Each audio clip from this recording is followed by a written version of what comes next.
Hey guys, welcome back to my channel. It's Kat. I'm gonna be doing a birthday book haul. I know I've said in the past that I'm overdoing book hauls, and I am, to be honest, but I did buy some books for my birthday and I just wanted to share them with you. Starting off with a book series that I've been meaning to buy for a while, and that is the Mistborn Era 2 quartet. I've been meaning to get back into the Mistborn world. I have loved the original Era 1 trilogy, and they are some of my favorite books that I've ever read. It made me fall in love with fantasy. It made me fall in love with Brandon Sanderson's writing style and his world. If you have read Mistborn Era 2, let me know what your thoughts are. I have another book that I don't know why I have not picked up yet because I've heard nothing but great things, and that is Legendborn by Tracy Deonn. So I have the first book here, and so far there's 3 books, and I believe a 4th and final book is due to come out soon. I don't know if this year or next year. This book, as you can see, has earned a lot of different awards. Almost everybody has loved this book series. I don't think I've heard a single bad thing about Legendborn at all, at least on booktube. I don't know about book talk. I am really excited. I am actually very excited because I want to know what the hype is about, and I want to fall in love with this just as much as a lot of readers have. Then I have a book that is a little random. It is a little out of my comfort zone, but again, I've heard some good things about the series, and it is now complete, I believe, and that is The Bridge Kingdom by Daniel L. Jensen. I believe there are 6 books in total. It's technically like 3 duologies tied together. It's a fantasy, it's a romantasy series, and there's just so many plot twists and high stakes and everything that makes fantasy fun, but with a romance center. I've said this in so many videos.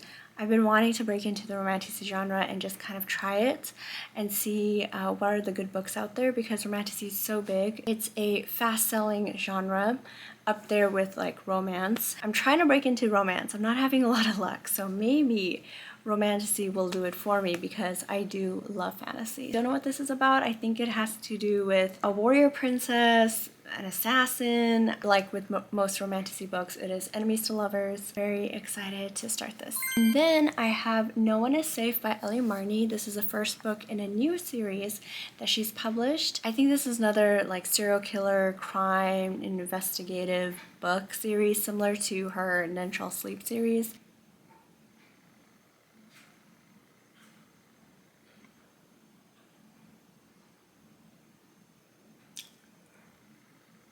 It follows a character named Simon, who is a serial killer, but he doesn't know it yet. And in the None Shall Sleep series, there is a character named Simon who is a serial killer. Let me read the blurb to this because I feel like it does tie into the None Shall Sleep series, which if it does, I'm so ready. Simon No One is a serial killer, but he doesn't know it.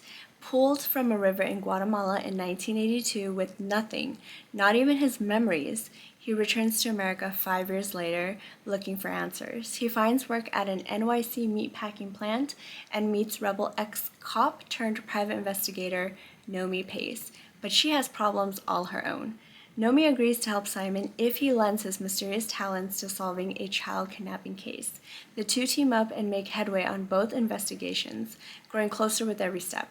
But when Nomi discovers the dark truth about Simon's murderous past, he quickly turns from asset to liability. Nomi contemplates her next move. Meanwhile, the weight of Simon's deeds hangs like a dripping carcass on a meat hook. Were his homicidal urges erased along with his memory, or is there a sinister reason why his deft hand itches for the butcher's cleaver? Guys, I think this ties into the None Shall Sleep series. The None Shall Sleep series follows 2 teen FBI agents, and they're basically hunting down a teenage serial killer named Simon. At the end of the last book in that series, Simon ends up somewhere in Guatemala. I think somewhere in South America, I can't remember. I have to go back to that 3rd book to find out. And then in here, there's a character named Simon who wakes up in Guatemala with his memories erased.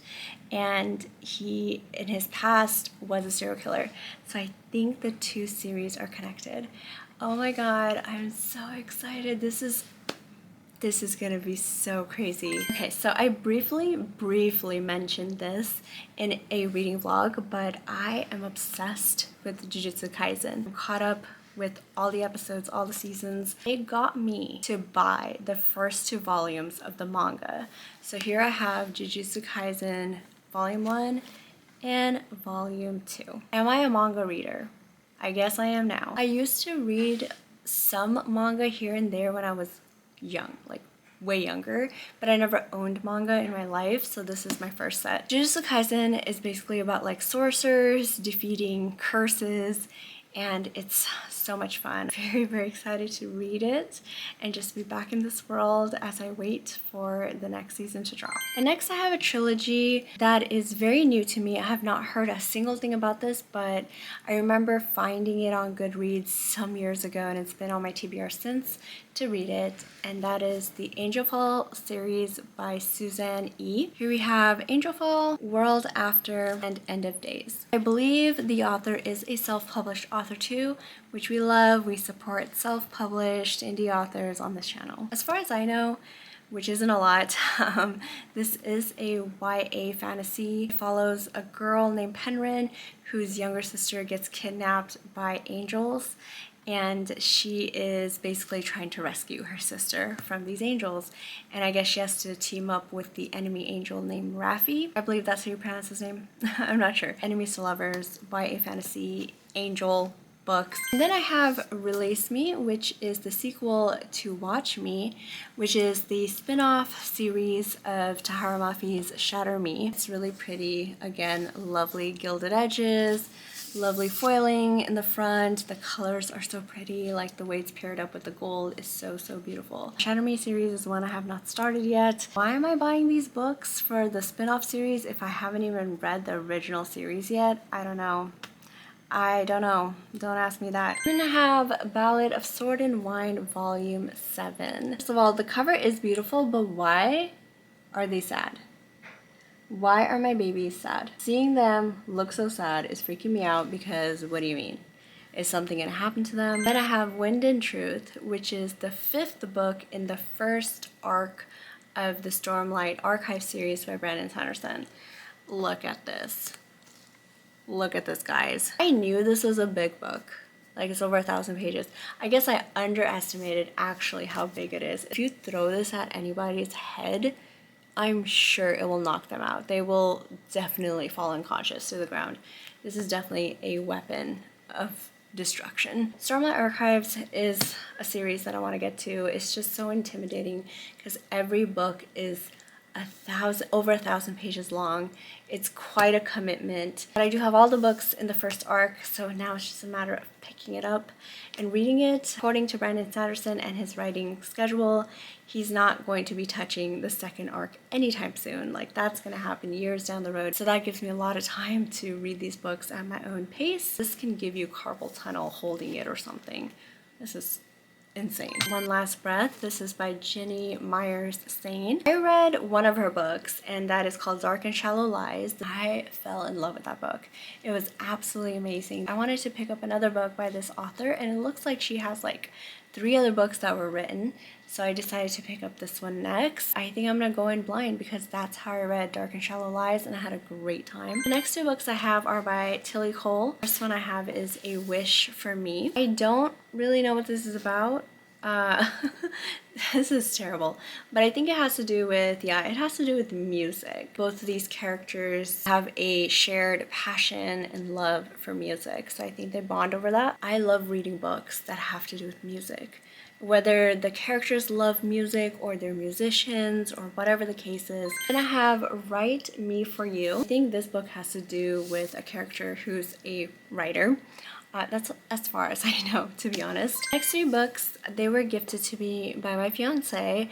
These are used books that were being given out at his work for free, so he just picked up some that he thought sounded interesting. I have not read anything by any of these authors, and I've never heard of any of these books either. The first one I have is We Are All Guilty Here by Karen Slaughter, a mystery thriller book revolving around a small town with bunch of small town secrets. Again, I've never read anything by Karen Slaughter, but I have heard of her, and I've heard her books are very very dark with some triggering content. I looked up the triggers for this book, and yeah, there are themes in here that would trigger me. I have Gone Tonight, and this is by Sarah Pekkanen. This book is about a mother-daughter and their relationship and their dynamic, and what the mother is willing to do to protect her daughter. The mother has a bunch of secrets that she's keeping from her daughter. Then I have The Briar Club, and this is by Kate Quinn. This book is like a historical mystery thriller book, and it takes place during the McCarthy era in America. I think it'll be very interesting to read from that time period,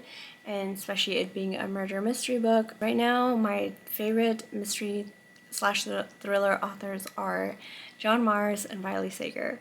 But if I can add more authors to that list, that would be great too. So those are the books that I have for now. As you can see, I have a problem. I have a major problem with buying books, and it's a cycle. I tell myself that I need to stop. I tell you guys that I need to stop, but I just don't break that cycle. And that's okay. If you've read anything that I've mentioned in this video, please let me know what your thoughts were. Please, please, please take care of yourself. Please check in on those around you and see how they're doing. It's important that we all check in with each other. It's easy to get so lost in our own problems that we forget about our loved ones and people we care about. And I'll see you again. Bye!